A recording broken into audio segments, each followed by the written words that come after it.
Isipin niyo ito. Matapos baguhin ng mga turista mula sa iisang bansa ang mismong sistema ng orihinal na paliparan. Isang tahimik na revolusyon ang nagaganap ngayon sa Sydney, Australia, na bumabaligtad sa kaibuturan ng lokal na normalidad. Para silang mga time traveler na nagmula sa hinaharap. Ang nakagugulat sa mga lokal na tauhan ay ang disiplina nilang halos parang militar at ang pagiging organisado na tila artificial intelligence. Dahil sa tindi ng impluensya, nagkaroon pa ng kakaibang sitwasyon kung saan nagtatangkang gayahin sila ng mga turistang mula sa ibang bansa kahit labag sa batas. Ngunit iisa ang sinasabi ng mga lokal, ang original ay makikilala sa loob lamang ng 3 segundo. Bakit sila naiiba? Bakit kusa pang natutong magtagalog ang mga tauhan ng paliparan? Kapag nalaman mo ang sagot, tiyak na makikita mo ang natatagong kapangyarihan ng Pilipinas. Saksihan ang hindi kapani-paniwalang katotohanan na nagaganap sa Sydney Airport. Makikilala ang tunay na Pilipino sa loob lamang ng 3 segundo. Nagulat ang buong Australia sa mga katangiang nasaksihan ng isang reporter sa Sydney Airport. Ang tunay na dahilan kung bakit kusa pang natutong magtagalog ang mga tauhan ng paliparan. Isang emergency situation ang kasalukuyang nagaganap sa Sydney Airport.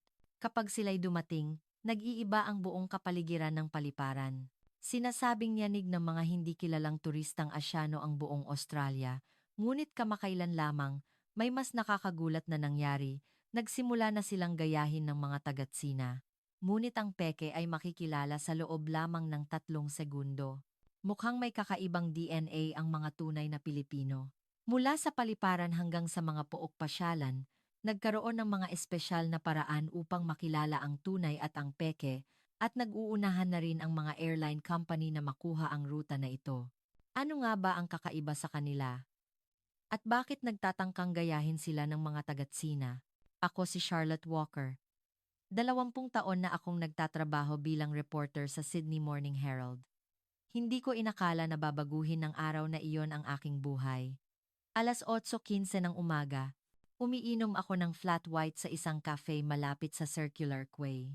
Ang opera house na natatanaw sa bintana ay nananatiling maganda at mukhang payapa ang lahat. Biglang tumunog ang telepono.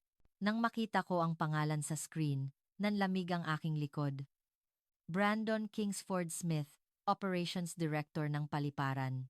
Sa loob ng 20 taon ng aking karera, hindi pa ako tinawagan ni Brandon ng direkta sa hindi pa oras ng umaga. Walker, pumunta ka agad sa Paliparan. Nanginginig ang kaniyang boses. Kilala ko si Brandon bilang isang taong kalmado. Kahit pa nagliliyab ang makina ng eroplano, ang ganoong pagkakabalisa niya ay patunay na may nangyayaring hindi pangkaraniwan. Anong nangyari? May terorismo ba? Tanong ko. Hindi. May nangyayaring mas hindi maipaliwanag. Sagot niya. Bahagya siyang huminto bago magsalita ng hindi kapanipaniwalang bagay. Binabago ng mga turista mula sa isang partikular na bansa ang buong sistema ng ating paliparan. Halos dumulas ang tasa ng kape mula sa aking kamay. Binabago ang sistema, mga tao mula sa ibang dimensyon. Habang lulan ako ng taxi patungo sa paliparan, lalong lumaki ang aking pagkabahala. Sinilip ako ng driver sa rear view mirror. Reporter ba kayo? May nangyari ba sa paliparan? Mula kaninang umaga ay puro kotse ng pulis ang nakita ko, aniya. Sinabi ni Brandon na hindi ito aksidente, ngunit nang magsimulang matanaw ang pasukan ng paliparan, may naramdaman akong kakaibang kilabot. Ang aking 20 taong instinct bilang reporter ay sumigaw, hindi lang ito basta insidente. May malaking nangyayari. Ngunit hindi ko pa alam noon na ang masisaksihan ko ay hindi lamang isang balita kundi ang simula ng isang revolusyon na tuluyang babaligtad sa konsepto ng industriya ng turismo sa buong mundo. Nang makarating ako sa paliparan, umakyat ako sa cafe sa ikalawang palapag ng Terminal 2, ang lugar na pinag-usapan namin. Naghihintay na si Brandon at seryoso ang kaniyang mukha. Mukha siyang mas seryoso kaysa karaniwan. Walker, maraming salamat sa pagdating, aniya, at mahigpit niyang hinawakan ang aking kamay. Naramdaman ko ang bahagyang panginginig mula sa kaniyang kamay. Ano po ba ito? Kakaiba ang boses ninyo, tanong ko. Pagkatapos mag-alinlangan, dahan-dahan siyang nagsalita, may kakaibang nangyayari sa paliparan na ito. Paano ko ba sasabihin? Nambisila. Nambisilahan na. May mga turista mula sa isang partikular na bansa na binabago ang mismong sistema ng paliparan. Binabago ang sistema? Nagtataka kong tanong.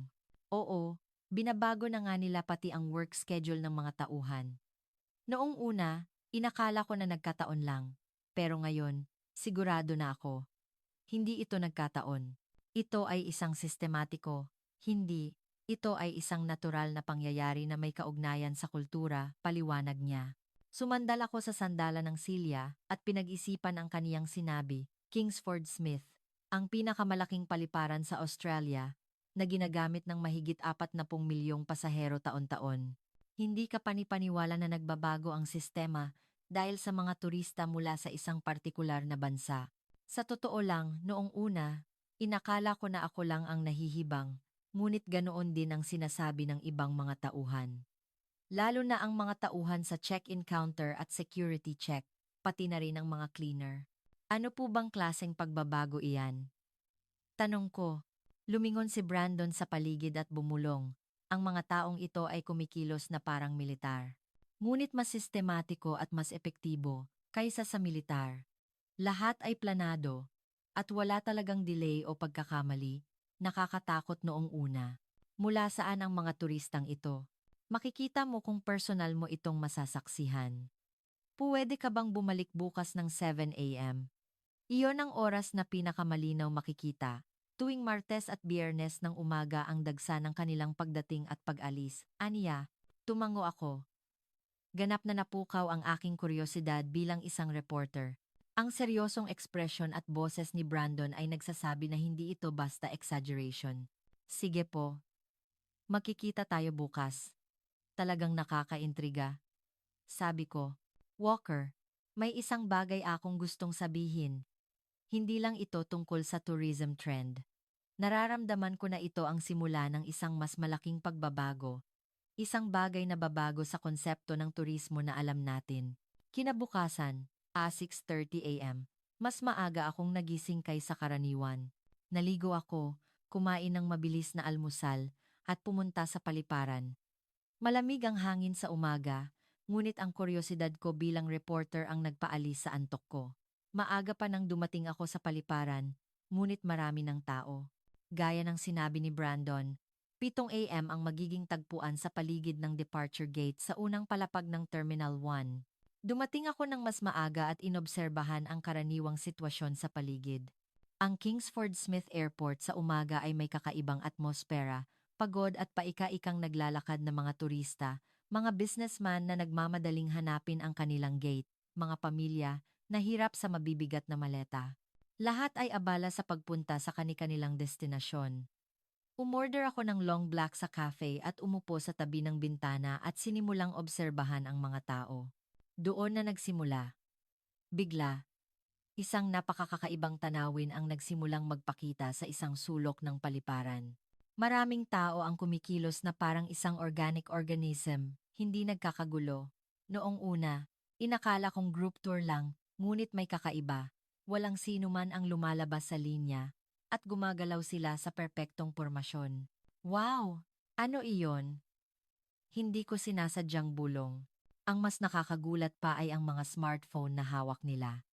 Lahat ay nakatingin sa iisang screen. Nalaman ko kalaunan na ito pala ay isang app na nagbabahagi ng lokasyon ng buong grupo ng real-time. Ang pagkilos ay napakatama at sistematiko, na para bang ginagabayan sila ng satellite. Sa bawat screen, may mapa ng paliparan na may pulang tuldok, at ang kanilang ruta ay na-update ng real-time. Pati ang taong pumunta sa restroom ay lumalabas sa app. Biglang may nagsalita sa likod ko. Nagsimula na naman sila, nakakagulat pa rin kahit ilang beses makita. Lumingon ako at nakita ang isang babaeng nakasuot ng uniforme ng Qantas na nakangiti sa akin. Ella Thompson ang nakasulat sa kaniyang name tag. Madalas po ba kayong makakita ng ganitong eksena? Tanong ko. Hindi ko maitago ang aking kuryosidad. Oo, halos araw-araw. 10 taon akong nagtatrabaho sa paliparan na ito, pero tuwing nakikita ko, nagtataka talaga ako. Grabe ang gulat ko noong una kong nakita, paliwanag ni Ella. Mula saan po ang mga taong iyon? Tanong ko. Ngumiti si Ella. Makikita mo kung personal mo silang nakita. Tiyak na magugulat ka. Sasama ka ba sa akin? May gusto akong ipakita sa iyo. Doon na dumating si Brandon. Walker, dumating ka na. Nakita mo na. Nakakagulat talaga ang organisasyon ng kanilang pagkilos. Simula pa lang iyan, sabi ni Ella. Pumunta tayo sa check-in counter. Ella, pwede mo bang ipaliwanag ng detalyado kay Walker? Tanong ni Brandon. Oo naman. Sa totoo lang, gusto ko ring ikuwento ito sa iba. Maraming nakakagulat na nangyayari araw-araw. Sagot ni Ella. Sumama kami kay Ella at pumunta sa check-in counter. Doon, nasaksihan ko ang mas hindi kapani-paniwalang eksena. Habang ang ibang mga turista ay nagkakagulo sa harap ng check-in counter, kumikilos sila na parang isinasagawa ang isang pre-planned operation. Pumunta sila sa kanilang assigned spot, inilabas ng tama ang mga kinakailangang dokumento, at pumila sa isang paraan na talagang nakaka-impress. Mga tatong katao ang isang grupo, at ang tila leader ay kinokontrol ang buong grupo sa pamamagitan lamang ng isang hand gesture. Walang nagsasalita, ngunit alam ng bawat isa kung ano ang eksaktong gagawin. Ang galing naman! Saan nanggagaling ang pagiging planado na yan? Mga empleyado ba sila ng travel agency? Bulong ko. Umiling si Ella. Hindi. Mga karaniwang turista lamang sila. Ang nakakagulat, halos lahat ng grupo ng turistang Pinoy ay ganito ang estilo. Sa sandaling iyon, naunawaan ko kung bakit balisa si Brandon at kung bakit niya gustong ipaalam sa akin ito. Hindi lang ito isang tourism trend. Ito ang pag-usbong ng isang ganap na bagong kultura ng paglalakbay. Ella, kung may oras ka, pwede pa ba tayong magkuwentuhan? Nang mas detalyado, maingat kong pakiusap. Maingat kong pakiusap, lumingon si Ella sa paligid at tumango. Naka-break naman ako. Pumunta tayo sa staff room. Nong kung mina, nong kung mina, nong kung mina, nong kung mina, nong kung mina, nong kung mina, nong kung mina, nong kung mina, nong kung mina, nong kung mina, nong kung mina, nong kung mina, nong kung mina, nong kung mina, nong kung mina, nong kung mina, nong kung mina. Ikukuwento ko sa iyo ang mga nakakagulat na karanasan ko sa loob ng ilang taon dito, Aniya. Kasama si Brandon, sinundan namin si Ella at pumasok sa staff-only area. Tahimik ang break room. Habang nagtitimpla ng kape, nagsimulang magsalita si Ella. Sa totoo lang, noong una, hindi ko rin pinansin. 10 taon na akong nagtatrabaho dito at nakakita na ako ng iba't ibang tao mula sa iba't ibang bansa. May kani-kaniyang katangian ang bawat bansa, pero inakala ko na hindi naman ganoon kalaki ang pagkakaiba. Malalakas magsalita ang mga Amerikano, magalang ang mga Briton, at naggugrupo ang mga Sino. Ganoon lang ang tingin ko, paliwanag niya. Sumimsim siya ng kape at nagpatuloy. Ngunit, may isang partikular na grupo ang nagsimulang dumating. Nagulat talaga ako noong una ko silang nakita. Para silang mga tao mula sa hinaharap. Anong pinakanakakagulat? Lahat. Ang una, napaka-on time nila. Ang mga turista mula sa ibang bansa ay madalas na nagmamadaling dumarating bago deadline ng check-in. Pero ang mga Pilipino, laging may allowance. Eksaktong 2 oras bago ang flight. Hindi 2 oras 10 minuto, hindi 1 oras 50 minuto, kundi eksaktong 2 oras, paliwanag ni Ella. Ayon sa kaniyang paliwanag, karaniwan ng dapat dumarating sa paliparan 2 oras bago ang international flight, ngunit hindi ito sinusunod ng karamihan sa mga pasahero. Lalo na raw ang mga naglalakbay sa loob ng Australia na madalas na nahuhuli dahil sanay sila sa domestic flight. Pero ang mga Pilipino, talagang kakaiba. Sinubukan kong magtanong, bakit kayo napakaaga? Sabi nila, kailangan naming maghanda para sa anumang sitwasyon. Anong ibig sabihin ng perpekto ang documents?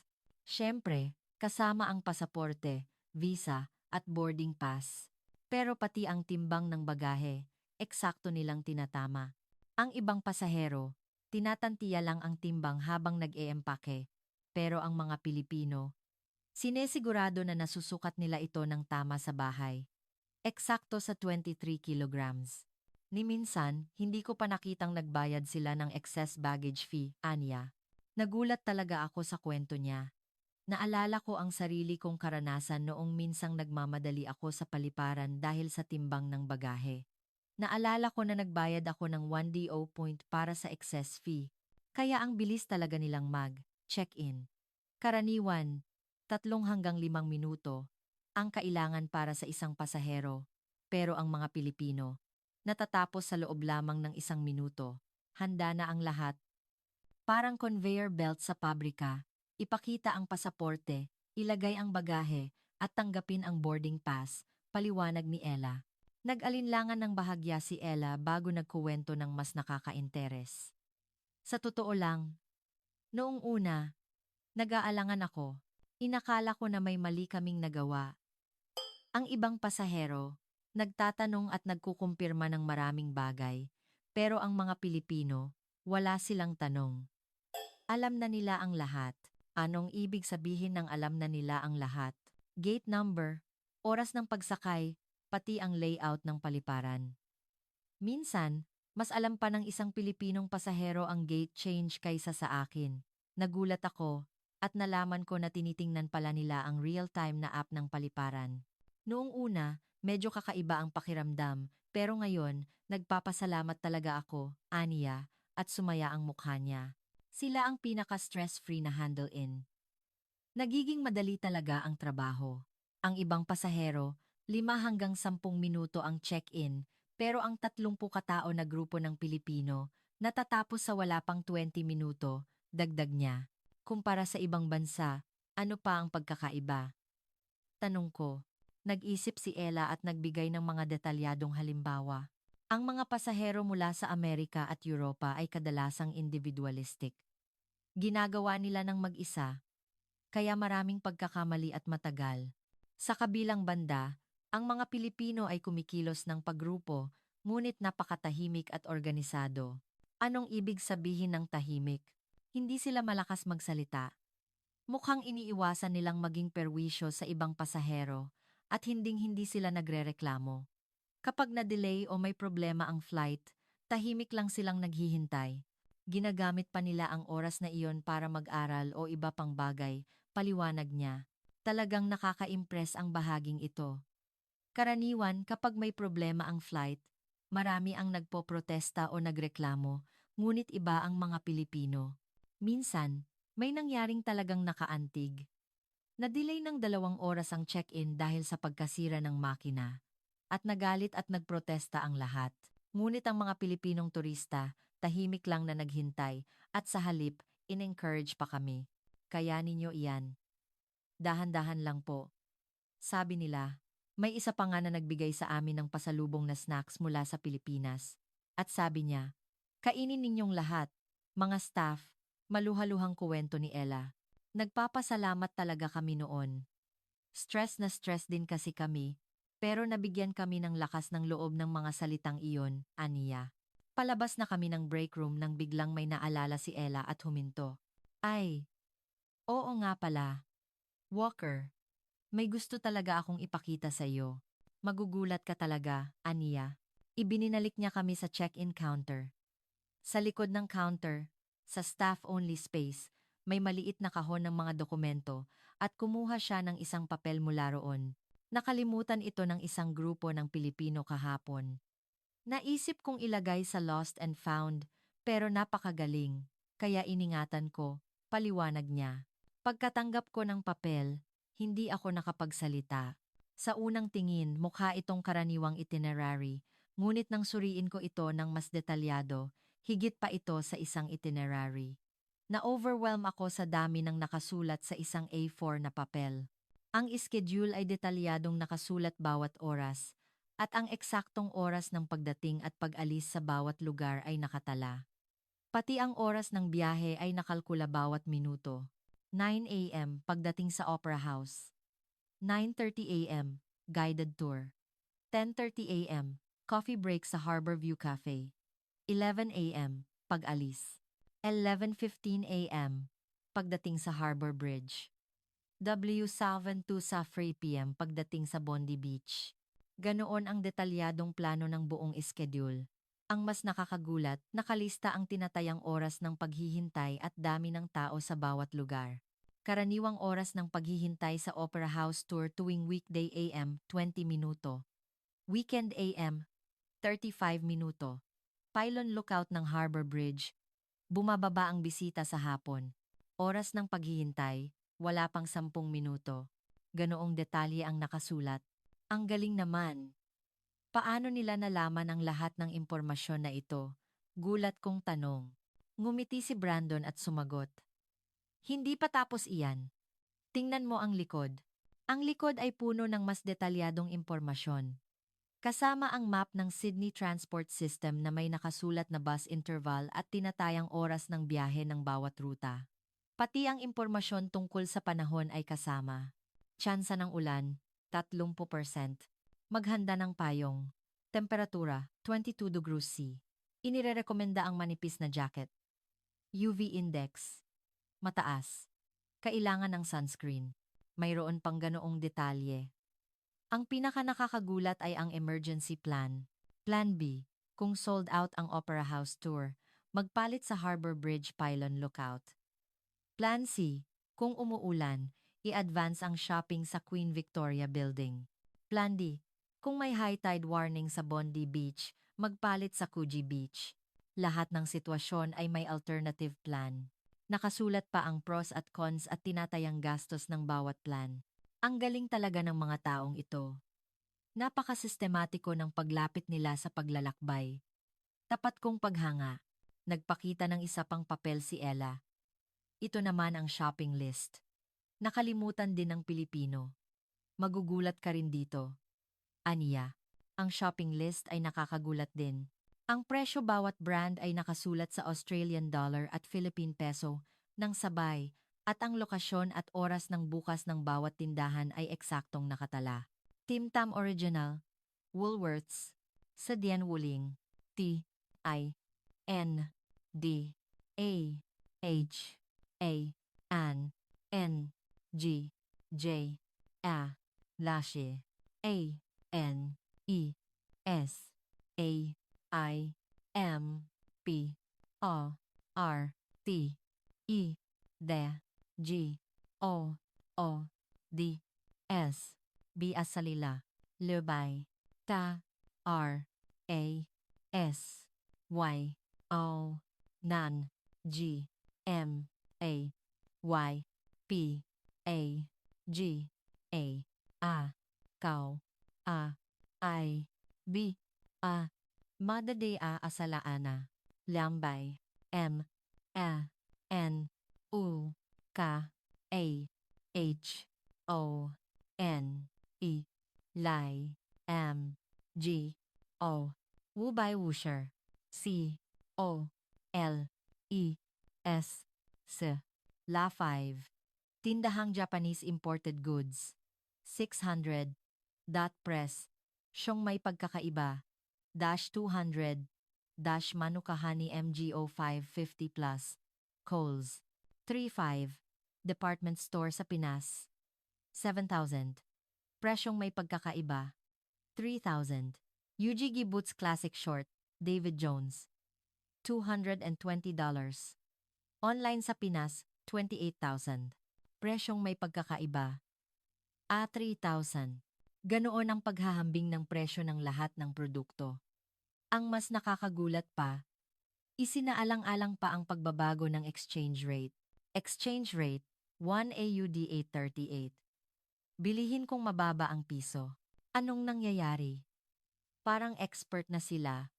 Gulat na sabi ni Brandon. Ngunit, ang pinaka-nakaka-impress ay ang maliit na note sa pinakailalim ng plan. Igalang ang lokal na kultura. Mag-ingat sa pagkuha ng litrato. Huwag mag-ingay. Sundin ang pila. Walang tip sa Australia. Iwasan ang pag-inom sa beach. Igalang ang lupaing aborihinal. Nang makita ko ang note na ito, may napagtanto ako. Ang perpektong plano nila ay hindi lamang naglalayong maging efficient. Ito ay nakabatay sa paggalang at courtesy sa ibang tao.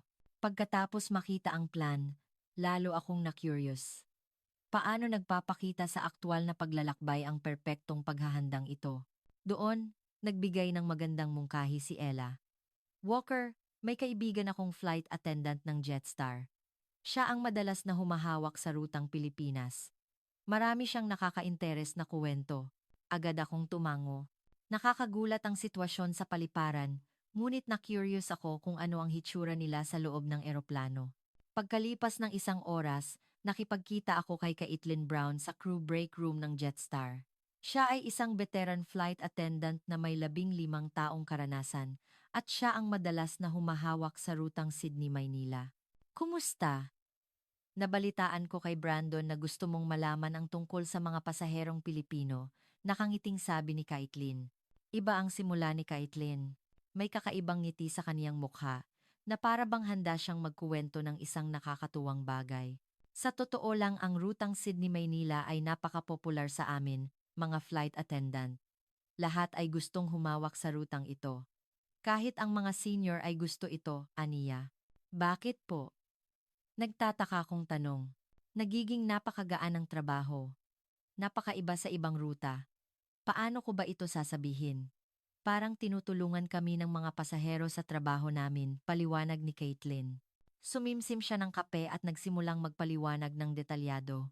Iba na ang pagsakay. Ang karaniwang pasahero, nagtatanong ng kung ano-ano habang pumapasok. Nasaan ang upuan? Nasaan ilalagay ang bagahe? Nasaan ang restroom? Pero ang mga Pilipino, tahimik lang na pumapasok at eksaktong hinahanap ang upuan nila. Walang tanong. Talaga po? Hindi ko maitago ang aking pagkabigla. Oo. At ang baggage arrangement. Talagang nakaka-impress. Pagkapasok, kukunin lang ang kailangan. At ang iba ay maayos nang ilalagay sa overhead bin. Hindi sila nagkakagulo, kundi eksaktong inilalagay. Parang naglalaro ng Tetris, perpekto, kuwento ni Caitlin. Nagulat talaga ako sa kuwento ni Caitlin. Madalas din akong nahihirapan sa bagahe sa loob ng eroplano kapag naglalakbay. At mas nakakagulat pa kapag nakaupo na sila. Habang naghihintay na umalis ang eroplano, nakasuot na sila ng seatbelt. Hindi na namin kailangang mag-anunsyo dahil handa na sila. Bukod pa rito, naka-flight mode na ang mga telepono nila. Dagdag niya. Napaka-sistematiko naman, sabi ko. Oo. Pero ang pinaka-nakakagulat ay ang oras ng in-flight meal. In-flight meal? Oo. Karaniwan. Ang oras ng pagbibigay ng in-flight meal ang pinakaabala sa amin. Kailangan naming tanungin ang bawat pasahero. Chicken po ba? O beef? Gusto niyo po ba ng vegetarian menu? Paliwanag ni Caitlin. Huminto siya ng bahagya at nagpatuloy ng may nagtatakang ekspresyon, ngunit ang mga Pilipino, napakaiba. Bago pa dumating ang oras ng meal, handa na ang mga lamesa. Nakababa na ang tray table, nakahanda na ang napkin, at naghihintay na sila. Paano nila nagagawa iyon? Ang mas nakakagulat, ang pagpili ng menu. Bago pa kami magtanong, nagdedesisyon na sila at sinasabi sa amin ang gusto nila. Chicken po ako. Beef po ako. Ang kailangan lang namin ay ihatid ang menu na iyon, dagdag niya. Nagulat talaga ako. Tiyak na bababa ang oras ng service. Gaano katagal na babawasan ang oras? Karaniwan, aabutin ng 1 oras at kalahati para magbigay ng in-flight meal sa 150 pasahero. Pero sa rutang Pilipinas, natatapos kami sa loob lamang ng 40 minuto. Talagang nakakagulat ang pagkakaiba. Dahil dito, nagkakaroon kami ng allowance para sa ibang serbisyo, paliwanag ni Caitlin. Nagkuwento pa si Caitlin ng mas nakakagulat. At ang pagliligpit, perpekto rin. Pagkatapos kumain, nililinis na nila ang mga basura at inilalagay ng maayos sa ibabaw ng tray. Para madali naming kolektahin. May iba pa nga na naghihiwalay pa ng recyclable. Ang galing naman nilang mag-alaga, sabi ko. Oo, pero may mas nakakaantig pa. Napakagalang talaga ng mga pasaherong Pilipino. Napakagalang nila kapag humihingi ng service at hindi nila nakakalimutang magpasalamat. Sinasabi nila, salamat po. At alam na rin namin ang salitang iyon ngayon. Salamat po Indalasa. Pagkatapos ng usapan namin ni Caitlin, Nagtungo ako sa Queen Victoria Building. Sinabi sa akin ni Brandon na may katulad na karanasan din ang store manager doon. Pagpasok ko sa Queen Victoria Building, na nagpapakita ng kagandahan ng arkitektura noong panahon ni Victoria, sinalubong ako ni Olivia Chea.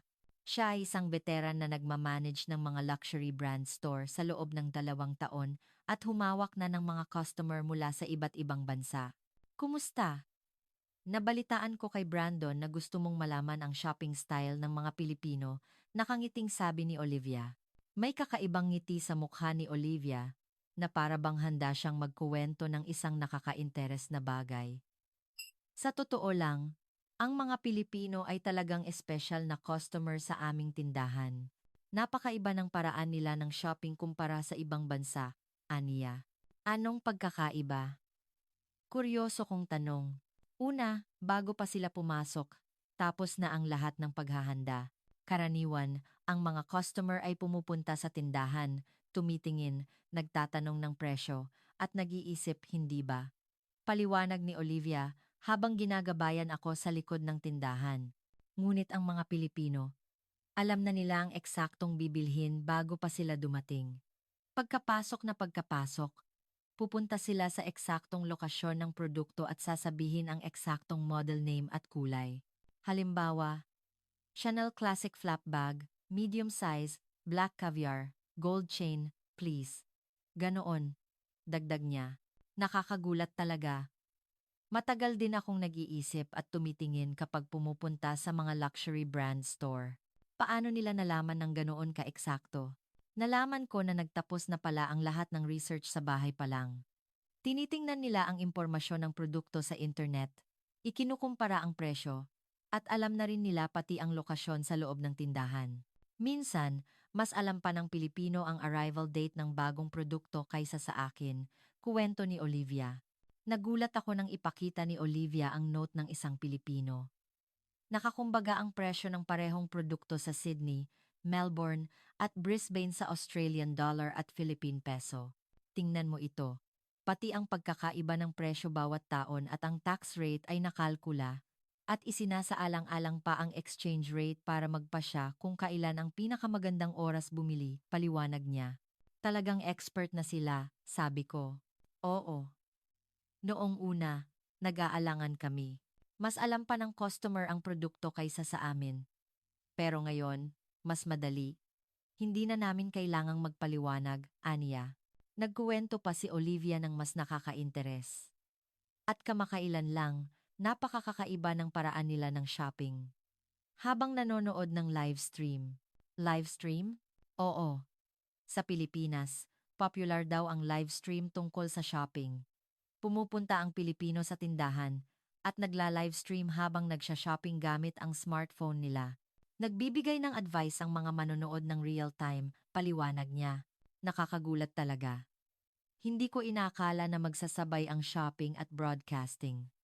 Noong una, inakala kong kakaiba, pero nakakatulong pala. Dahil sa broadcast, nakikilala ang tindahan namin sa Pilipinas at nagkakaroon ng information ang ibang Pilipino ng mas maaga. Ito ay isang uri ng libreng marketing, aniya. May pagbabago ba sa store operation? Malaki.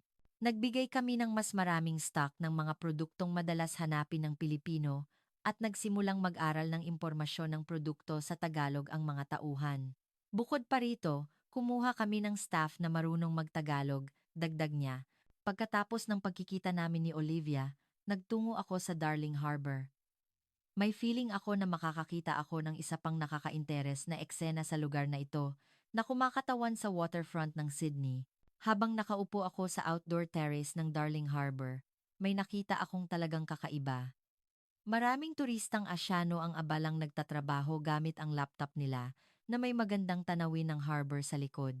Noong una, inakala kong nag-aayos lang sila ng mga litrato ng biyahe. Ngunit nang tiningnan ko ng mas malapit, iba ang trabaho nila.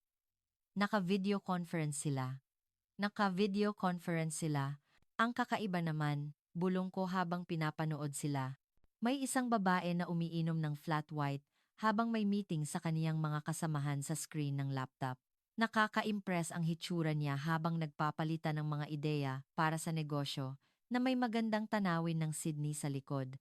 Kaya, ang marketing strategy para sa quarter na ito, narinig ko ang boses niya. Perpekto ang English presentation niya. Ang lalaki naman sa tabi, gumagawa ng document sa tablet habang nakikipag-usap sa telepono. Ang nakakagulat, napaka-natural nilang ginagawa ang lahat ng ito.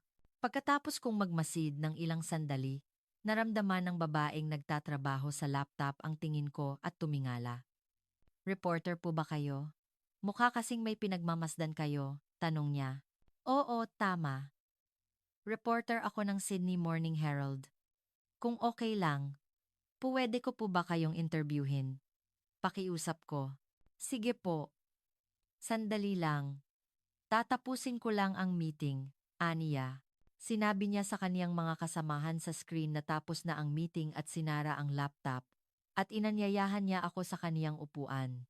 Ako po si Maria Santos. Marketing manager po ako mula sa Maynila, pagpapakilala niya.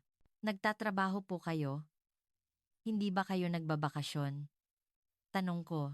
Oo, tinatawag namin itong trabakasyon, bakasyon, trabaho. Nagtatrabaho habang naglalakbay, paliwanag ni Maria. Napakasariwa ng salitang trabakasyon noong una ko itong narinig. Ang ideya ng pagsasama ng trabaho at bakasyon ay bago sa akin. Paano yan posible? Parang kakaiba na nagtatrabaho habang nagbabakasyon, tanong ko. Tumawa si Maria at nagpaliwanag. Ginagamit namin ang time difference. Halos wala namang time difference ang Pilipinas at Sydney, hindi ba? Kaya, nagtatrabaho ako kasama ang team sa Pilipinas sa umaga at naglilibot sa Sydney sa hapon. Sa totoo lang, perpekto ang Sydney para sa trabakasyon, aniya. Napakatalino ng paraan niya. Ginagamit ang time difference para maging efficient ang oras ng dalawang bansa. Walang sinasabi ang kumpanya. Sa halip, sinusuportahan pa nila. Dahil real-time ang pag-asikaso ng trabaho, mas mabilis ang project at mas mababa ang stress ko dahil nakakapagtrabaho ako habang naglilibot. Madali ring makakuha ng creative ideas, paliwanag niya. Ang mga gamit sa lamesa ni Maria ay nakaka-interes. May travel guidebook at work notebook na magkatabi, at sa tabi ng mapa ng Sydney, may nakasulat na meeting schedule. Paano niyo pinaplanuhan ang schedule? Hinahati ko sa trabaho 8 a.m. hanggang 12 p.m. At turismo hapon. Kapag natapos ko ang trabaho sa oras na nagtatrabaho ang Pilipinas, malaya na akong mag-enjoy sa Sydney sa hapon. At mas kumonti ang tao sa mga tourist spot sa hapon. Aniya, napaka-sistematiko. Isinasaalang-alang pa ang time difference at dami ng tao sa tourist spot para mag-schedule. Sumali sa usapan ang lalaking nagtatrabaho sa tablet sa tabi. Ako si Kevin Reyes. Nagtatrabaho ako bilang developer sa isang startup, pagpapakilala niya. Posible rin bang magtrabaho ang developer habang naglalakbay? Dahil sa pag-unlad ng cloud system, posible nang magtrabaho kahit saan. Basta may internet, nagko-coding ako kahit sa Bondi Beach. Mas nakakapag-concentrate ako kapag naririnig ko ang tunog ng alon, aniya. May dala ring portable Wi-Fi device si Kevin. Sabi niya, ito ay para maging handa sa oras na maging unstable ang internet sa cafe sa Sydney. Nagtataka ang mga Australiano sa amin. Bakit daw kami nagtatrabaho habang nagbabakasyon? Pero ito ang paraan namin. Bagong definition ito ng trabaho at buhay. Lumalabas kami sa office na masyadong mahigpit at nagtatrabaho ng malaya habang pinapataas ang quality of life aniya. Talagang nakaka-impress ang mga salitang ito. Pinalaya nila ang dalawang bahagi ng trabaho at bakasyon at gumawa sila ng bagong paraan para pagsamahin ito. Biglang may lumapit na Pilipino na interesado sa usapan namin. Siya si Anjuli Flores, na nagpakilala bilang influencer. May iba pa akong paraan ng pagtatrabaho. Gumagawa ako ng travel content ng real-time at ina-upload, paliwanag ni Anjuli. Nagulat ako nang makita ko ang equipment niya. Expert-level camera at lighting equipment at laptop para sa editing. Handa ang lahat para dalhin. Kukuhanan ko ng litrato ang pagkain na may harbor bridge sa likod, i-edit ko kaagad at ia-upload ng real-time. Para makita ng mga manonood sa Pilipinas ang sitwasyon sa Sydney ng real-time. May 100,000 tao ang nanonood ng live stream ko ngayon, aniya. Hindi ba mahirap? Hindi, masaya pa nga. Naglalakbay habang nagtatrabaho at nakikipag-ugnayan sa mga manonood. Parang one stone, three birds, aniya. Nagbibigay rin ng recommendations ang mga manonood ng real-time. Isang uri ito ng crowdsourced travel. Dagdag niya. Habang nakikinig ako sa kanila, parang nakakita ako ng bagong mundo. Kailan po nagsimula ang ganitong paraan? Sumagot si Maria. Nagsimula talaga ito nang maging popular ang remote work pagkatapos ng COVID. Kung pwedeng magtrabaho sa bahay, pwede ring magtrabaho sa lugar ng biyahe. At talagang binibigyan ng halaga ng Pilipino ang efficiency. Kung hiwalay ang bakasyon at trabaho, sayang ang oras, hindi ba? Kaya pinagsama namin ang dalawa para ma-maximize ang oras, paliwanag niya. Habang umaalis ako sa cafe, may isa pa akong napagtanto. Hindi ito isang individual na pagbabago, kundi isang cultural innovation.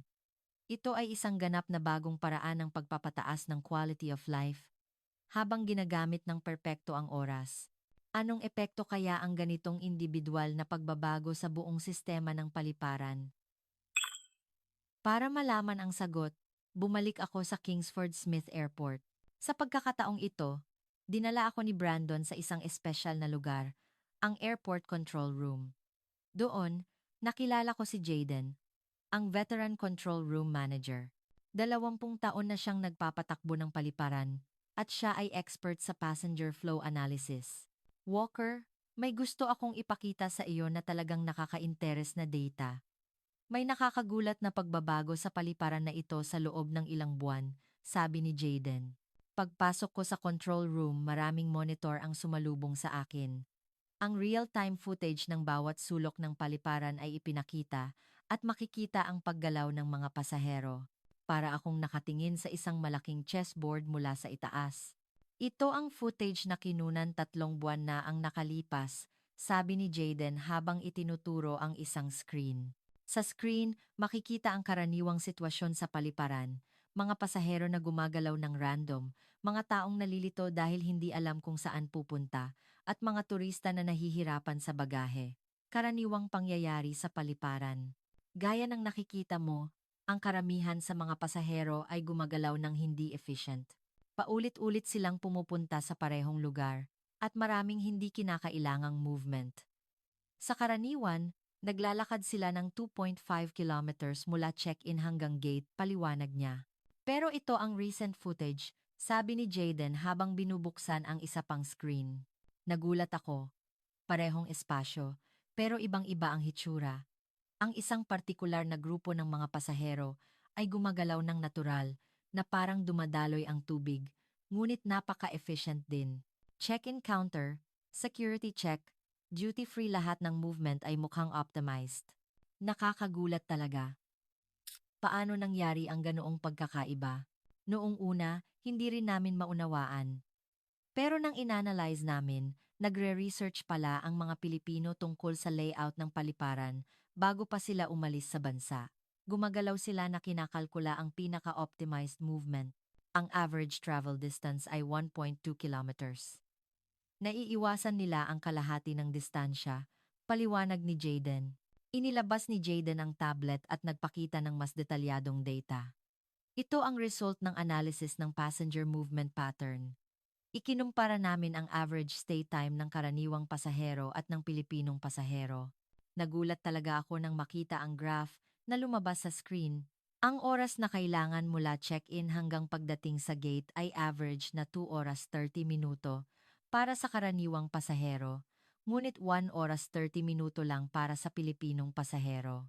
Eksaktong 1 oras ang pagkakaiba. Halos 40% ang nabawas. Ano? Oo. At mas nakakagulat pa ang oras ng pagdaan sa security check.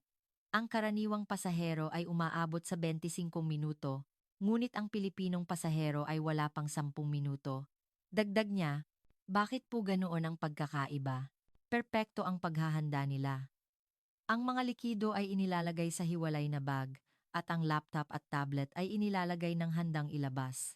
Naghahanda rin sila ng sapatos at sinturon na madaling hubarin, at kahit ang barya sa bulsa, inilalagay na nila sa bag ng mas maaga, paliwanag ni Jaden.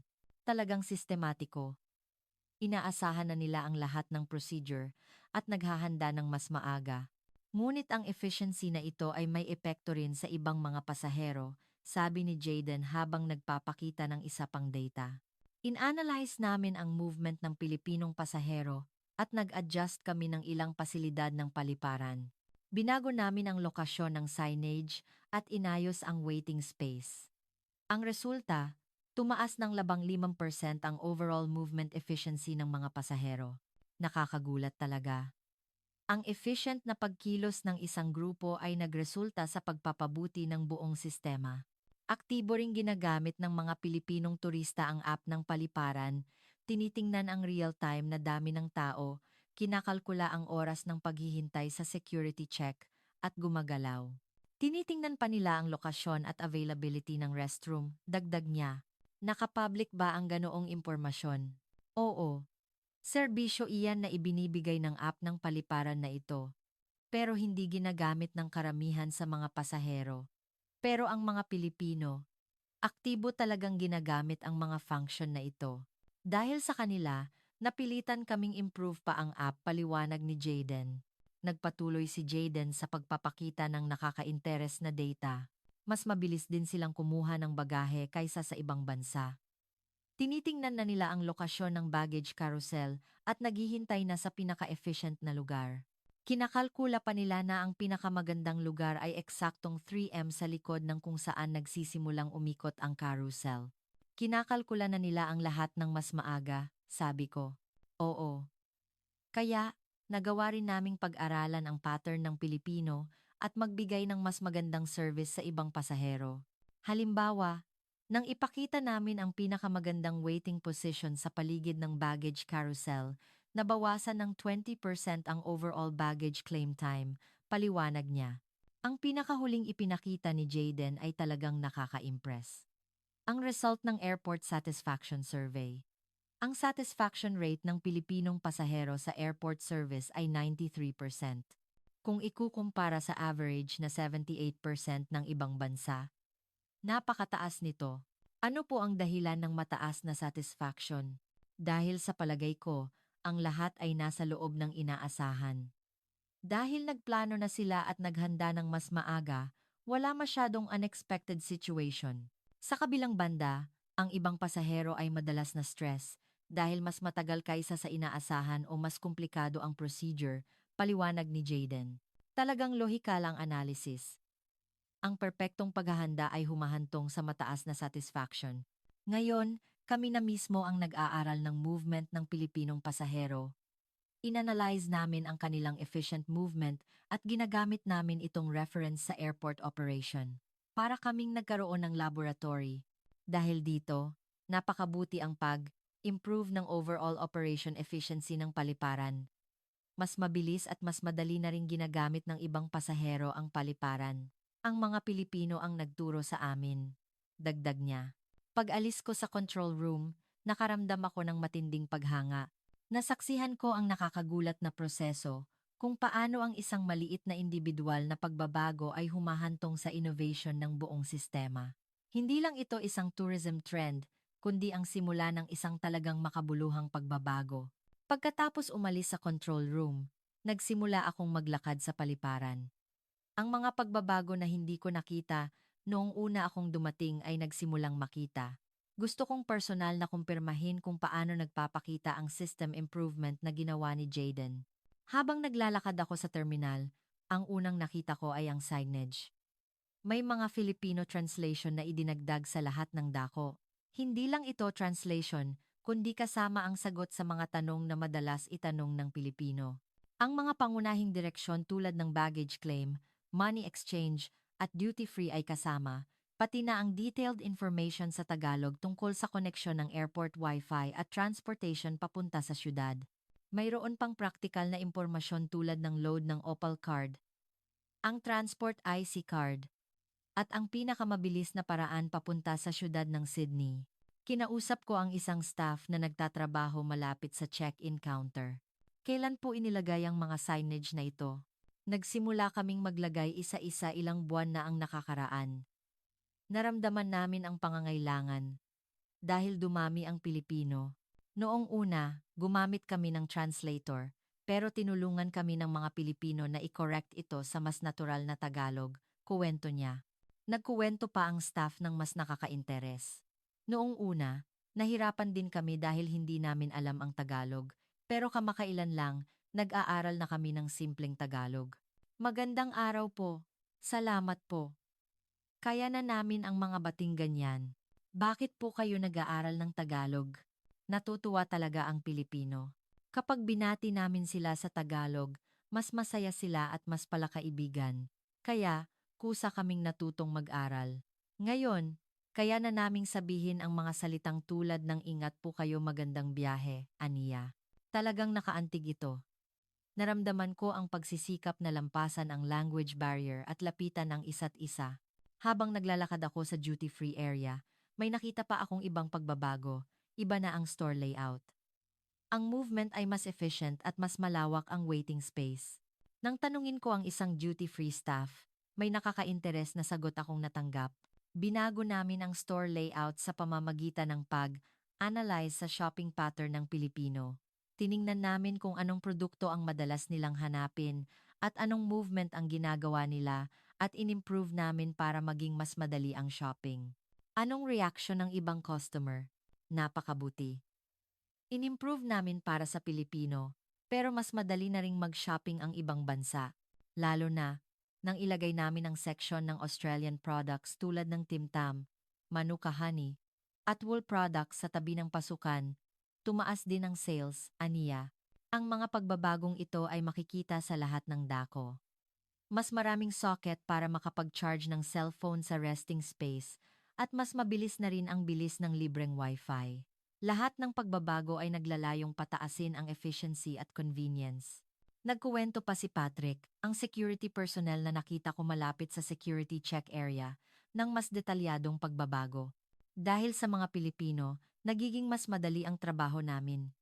Dahil alam na nila ang procedure ng security check, nabawasan ang oras ng paghihintay, paliwanag niya. Anong pinakamalaking pagbabago? Dati, kailangan naming ipaliwanag sa mga pasahero. Pakilabas ang laptop, pakilabas ang likido, pakihubad ang sinturon. Pero ang mga Pilipino, alam na nila ang lahat at handa na sila bago pa namin sabihin.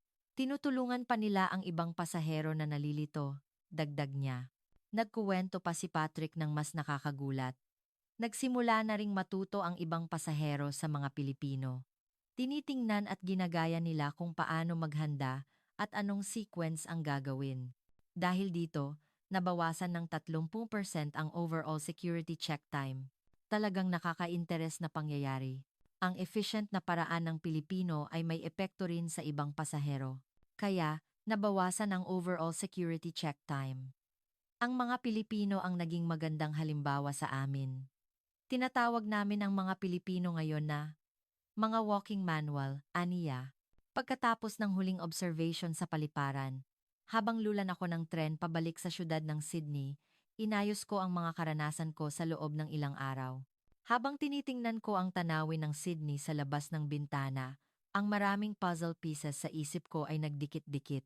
Umupo ako sa bench sa Hyde Park at mas nag-isip pa. Naalala ko ang karanasan ko noong nag-cover ako sa Maynila ilang taon na ang nakakaraan. Ang perpektong kaayusan sa MRT, ang detailed time management ng mga office worker, ang masusing paghahanda ng mga estudyante. Noong una, inakala ko na trait lang iyon ng lipunang Pilipino. Pero ngayon, nakikita ko na ang cultural DNA na ito ay lumalabas din sa paglalakbay. Naunawaan ko na, sabi ko. Para sa Pilipino, ang paglalakbay ay isa ring project. Isa itong mission na dapat maging matagumpay. Kaya, nagplaplano sila ng perpekto, isinasagawa ng efficient, at nagsisikap para makuha ang pinakamagandang resulta. Ngunit ang mahalaga rito, ang approach na ito ay hinding-hindi malamig o mechanical. Sa halip, ito ay nakabatay sa pagpapahalaga sa paglalakbay. May malaking pagnanais na makita, maranasan, at matuto ng pinakamaraming bagay sa limitadong oras at budget. Habang naglalakad ako sa harap ng St. Mary's Cathedral, may isa pa akong mahalagang napagtanto. Ang paraan ng paglalakbay na ito ng Pilipino ay hindi lamang isang individual na pagpili, kundi nagpapabago sa kapaligiran. Kapag pinagsama ko ang mga patotoo ni Ella, Caitlin, Olivia, Jaden, at ng maraming airport staff na nakita ko ngayon, isang malinaw na katotohanan ang lumabas. Ang sistematiko at efficient na pagkilos ng Pilipino ay nagpapabuti sa tourism infrastructure ng Sydney. Ito pala ang virtuous cycle na pagtanto ko. Ang perpektong paghahanda at efficiency ng Pilipino ay nagpapadali sa trabaho ng mga nagbibigay ng service, at ang resulta, mas maganda ang service na ibinibigay, at ito ay humahantong sa pagtaas ng satisfaction ng lahat ng gumagamit. Isang virtuous cycle. Habang dumadaan ako sa Royal Botanic Garden, inayos ko ang huling puzzle piece. Hindi lang ito isang pagbabago sa tourism culture. Ito ay ang pagpapakita ng isang bagong standard. Ipinakita ng Pilipino ang isang bagong standard kung ano ang dapat na hitsura ng isang turista. Ang larawan ng isang huwarang turista na may preparasyon, efficiency, at courtesy, at ang standard na ito ay umaapekto sa mas maraming tao. Gaya ng sinabi ni Patrick, nagsimula ng matuto ang ibang bansa sa Pilipino at nagsisikap ang airport staff na pag-aralan ang paraan ng Pilipino at magbigay ng mas magandang service. Habang nakaupo ako sa bench na tanawang Opera House, inayos ko ang pinakamahalagang napagtanto ko sa lahat ng karanasang ito. Ang katotohanan na ang likas na katangian ng isang lahi ay maaaring magbigay ng positibong epekto sa ibang kultura sa kabila ng hangganan. Hindi ipinilit ng mga Pilipino ang kanilang paraan sa iba. Naglakbay lamang sila sa paraang sa tingin nila ay tama. Ngunit ang resulta, nakakagulat, kusang nag-aral ang mga tao sa paligid sa kanilang paraan. Ito pala ang tunay na paraan ng cultural transmission, sigurado ako. Hindi sa pamamagitan ng pamimilit o propaganda, kundi sa pamamagitan ng pagiging magandang halimbawa na kusang kumakalat. At sa proseso, ang lahat ay nakikinabang. Ito ang larawan ng tunay na cultural exchange. Kinabukasan, umupo ako sa editorial meeting room ng Sydney Morning Herald office. Ang materials na inayos ko sa loob ng ilang araw ay nakatambak sa lamesa. Ang travel plan na ipinakita ni Ella, ang patotoo ni Caitlin, ang shopping data na ibinigay ni Olivia, ang airport analysis data ni Jaden, lahat ay gumawa ng isang malaking kwento. Pumasok sa meeting room si Robert McIntosh, ang editor-in-chief, at ngumiti. Siya ay isang veteran journalist na may 30 taong karanasan. At kilala siya sa kanyang instinct para sa magagandang kuwento. Walker, nabalitaan ko na mayroon kang talagang nakaka-interes na tip. Na-curious ako kung ano iyon, sabi niya. Inayos ko ang nanginginig kong puso habang naghahanda ako ng presentation. Maipaparating ko ba ng tama ang kahalagahan ng kuwentong ito sa editor? Editor, mga kasamahan, ang kuwentong ikukuwento ko ngayon ay hindi lamang tungkol sa isang tourism trend. Ang nasasaksihan natin ay ang site ng cultural innovation, sabi ko. Ang tingin ng mga reporter sa meeting room ay nakatuon sa akin. Sina Sarah Williams, cultural reporter, David Richardson, economic reporter, at Emma Thompson, social reporter, lahat ay nakatingin sa akin ng may kuryosidad. Ang coverage na ito, na nagsimula ilang araw na ang nakakaraan sa Kingsford Smith Airport, ay lumampas sa inaasahan ko.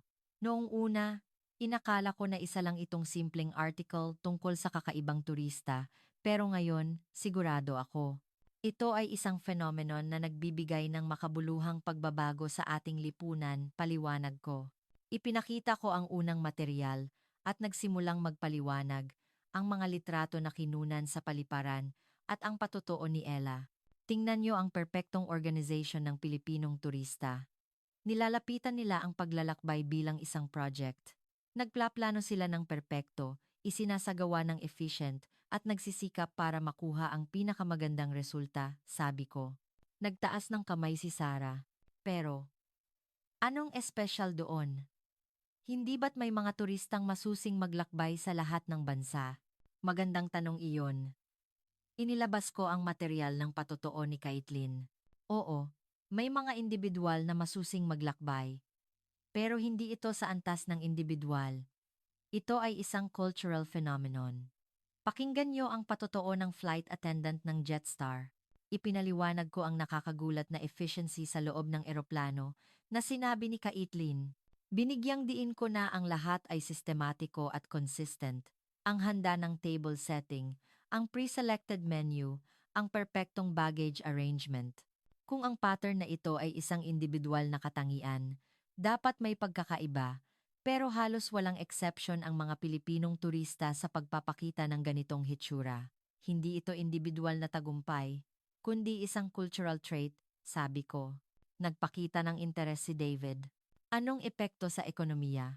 Mayroon bang pagbabago na talagang masusukat? Para bang naghihintay ako ng sandaling ito? Ipinakita ko ang material ni Olivia. Tingnan niyo ang pagbabago sa tindahan sa Queen Victoria Building. Halos zero ang return rate ng Pilipinong customer. Anong epekto niyan sa store operation? Naging mas madali ang inventory management. Dahil sa predictable spending pattern, naging posible ang mas efficient na operation.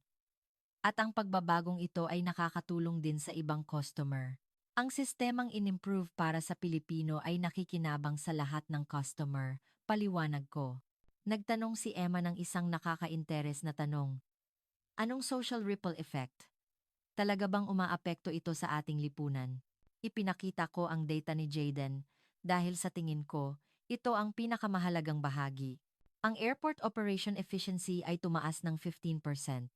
Nang i-rearrange namin ang mga pasilidad sa pamamagitan ng pag-analyze sa movement ng Pilipinong turista, nakinabang ang lahat ng pasahero. Talagang nakakagulat na numero, sabi ko. Hindi lang iyan. Mas mahalaga ang pagbabago sa perception ng staff. Natututo sila ng bagong service standard sa pamamagitan ng Pilipinong turista. Ikinuwento ko isa-isa ang mga patotoo ng airport staff. Ang pasasalamat ni Ella, ang pagtaas ng work efficiency ni Kaitlin, ang pagbaba ng oras ng security check ni Patrick. Binigyang diin ko na ang lahat ay magkakaugnay. Nagpakita ng matinding interes ang editor-in-chief. Ang sinasabi mo ay hindi lang pagbabago sa tourism culture, kundi pagpapabuti ng sistema ng lipunan, aniya.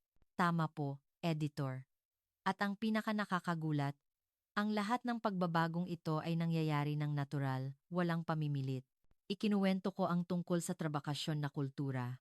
Ang bagong lifestyle na nagtatanggal sa hangganan ng trabaho at biyahe, ang efficient time management na gumagamit ng time difference.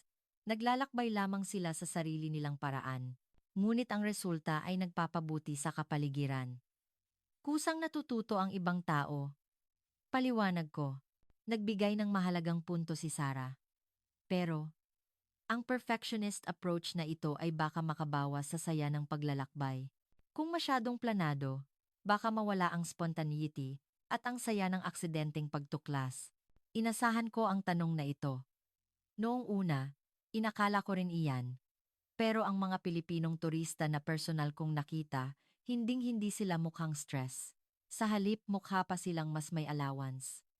Dahil planado ang lahat, kaunti lang ang unexpected situation. Kaya, mas relax silang nag-enjoy sa biyahe. Isang kabalintunaan na ang efficiency ay nagbabawas ng stress, paliwanag ko.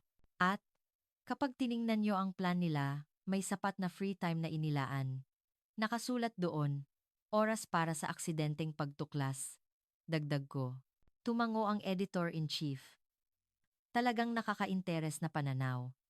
Anong ibig sabihin ng kuwentong ito sa ating mga mambabasa? Editor, ang kuwentong ito ay naglalaman ng ilang mahahalagang message. Una, ang kapangyarihan ng kultura, na ang likas na katangian ng isang lahi ay maaaring magbigay ng positibong epekto sa kabila ng hangganan. Paliwanag ko, bahagya akong huminto at lumingon sa meeting room. Lahat sila ay nakakonsentrate. Pangalawa, ang paraan ng pagbabago. Na ang pagpapabuti ay maaaring mangyari ng natural sa pamamagitan ng pagiging magandang halimbawa, hindi sa pamamagitan ng pamimilit. Pangatlo, na ang efficiency at courtesy ay maaaring magsabay, sabi ko. Sabi ng editor-in-chief ng may tiwala. Walker, ang natuklasan mo ay hindi lang isang tourism trend. Ito ay ang pagtatala ng pagsilang ng isang bagong lifestyle. Tama po. At na-curious ako kung paano pa mag-uunlad ang pagbabagong ito, sabi ko. Nagdesisyon ang editor-in-chief. Gawin nating feature story ito at magplano ka ng follow-up coverage. Gusto kong malaman kung paano nagpapakita ang pagbabagong ito sa Melbourne at Brisbane. Pag-alis ko sa meeting room, nakaramdam ako ng pride. Ang coverage na nagsimula lamang sa kuryosidad ay naging isang makabuluhang kuwento. Nang bumalik ako sa aking desk pagkatapos ng editorial meeting, naramdaman ko ang pagiging kontento. Binuksan ko ang computer at nagsimulang magsulat ng article. Nag-isip ako kung paano sisimulan ang kuwentong ito. Habang nagtatype ako sa keyboard, naaalala ko isa-isa ang mga karanasan ko sa loob ng ilang araw. Ang nakakagulat na eksena na nakita ko noong una sa paliparan. Ang tapat na patotoo ni Ella, ang nakakaantig na kwento ni Kaitlyn, ang detalyadong data na ibinigay ni Olivia, at ang pagkikita ko sa mga taong nagsasagawa nito. Habang nagsusulat ako ng article, naisip ko, nangyayari ba ang pagbabagong ito sa Sydney lang? Paano naman sa ibang syudad ng Australia? Tiningnan ko ang calendar sa sulok ng desk at nakita na may business trip ako sa Melbourne sa susunod na linggo. Maaari kong bisitahin ang Melbourne Airport sa pagkakataong ito. At may mas malaking plano akong naisip. Ang pagbisita sa Pilipinas ng personal. Pagkatapos makipag-usap sa editor-in-chief. Gusto kong hanapin ang route kung paano nabuo ang kakaibang travel culture na ito. Tinapos ko ang article at pinili ang huling title. Habang isinusulat ko ang huling paragraph, naisip ko, baka ang nasasaksihan natin ngayon ay ang sandali kung saan magbubukas ang isang bagong kabanata ng travel culture sa buong mundo. Tiningnan ko ang labas ng bintana at napakaganda ng sunset sa Sydney. Kapag publish ang article na ito bukas, maraming tao ang magbabasa. Ano kaya ang reaction nila? Ngunit may isang bagay na sigurado ako.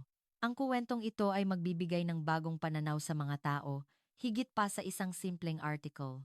Ang mensahe ng pag-asa na ang efficiency at courtesy ay maaaring magsabay, na ang isang maliit na individual na pagbabago ay maaaring lumikha ng malaking pagbabago, at na ang iba't ibang kultura ay maaaring magkita at lumikha ng mas magandang resulta.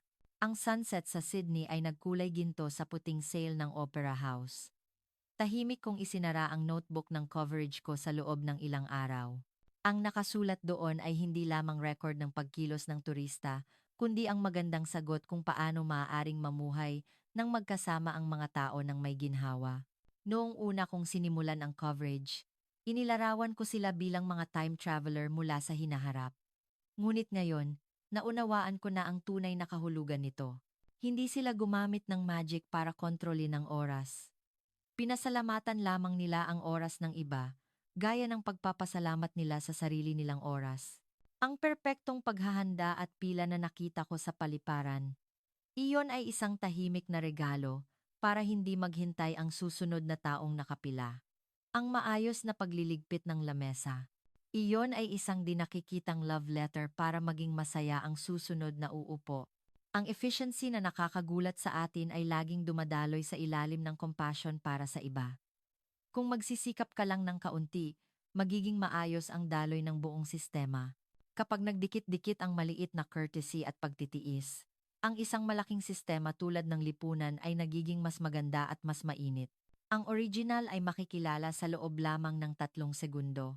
Alalahanin mo ulit ang sinabi ng mga lokal na staff. Ano kaya ang 3 segundong iyon? Baka iyon ang 3 segundo ng paglingon para tingnan kung may nakalimutan bago umalis. O baka iyon ang 3 segundo ng pagbati at pagsabi ng salamat po sa staff na nakasalubong. At baka iyon ang 3 segundo ng pag-aayos ng bagahe para magbigay ng espasyo sa susunod na tao. Ang maliit na 3 segundong iyon ay lumampas sa language barrier, lumampas sa hangganan at umantig sa puso ng mga tao rito sa Sydney. Bilang isang art na sinasabi sa pamamagitan ng pagkilos, hindi nang ipinilit na rule, itinuro nito sa atin ng mas malinaw kaysa sa anumang textbook. Na ang dignity ay kung ano ang ginagawa mo kapag walang nakakakita, ang natatagong kapangyarihan na dumadaloy sa iyo na nanonood ng video na ito ngayon ay hindi isang espesyal na kakayahan. Iyan ay ang ugali ng pag-aalaga sa iba at ang habit ng paglilinaw ng sarili mong lugar na kinalakihan mo. Ang kilos mo, na para sa iyo ay casual lang, ay tumutulong pala sa trabaho ng iba, nagliligtas sa puso ng iba, at lumilikha ng isang tahimik na revolusyon sa isang lugar sa mundo. Ang himala na nangyari sa ilalim ng langit ng Australia ay hinding-hindi pangyayari na malayo. Dahil kumakalat ito ngayon bilang bagong wave ng courtesy sa bawat biyahe mo at sa pang-araw-araw mong buhay. Ang paglalakbay ay hindi lamang para makita ang tanawin, kundi isang kilos din ng pagpapakita kung ano ang puso mo sa lugar na iyon. Gaya ng kusang pag-aaral ng mga airport staff sa Sydney ng Tagalog, ang mabuting gawa ay laging umaabot sa puso ng iba at magbabalik sa iyo bilang isang malaking pagmamahal. Handa na ba kayong magbiyahe ulit? Ang iyong bagahe ay may pasaporte, damit, at tiyak na may 3 segundo ng courtesy para baguhin ang mundo. Umaasa ako na ang kuwentong ito ay bahagyang magpapaliwanag sa iyong bukas. Hanggang sa susunod na video.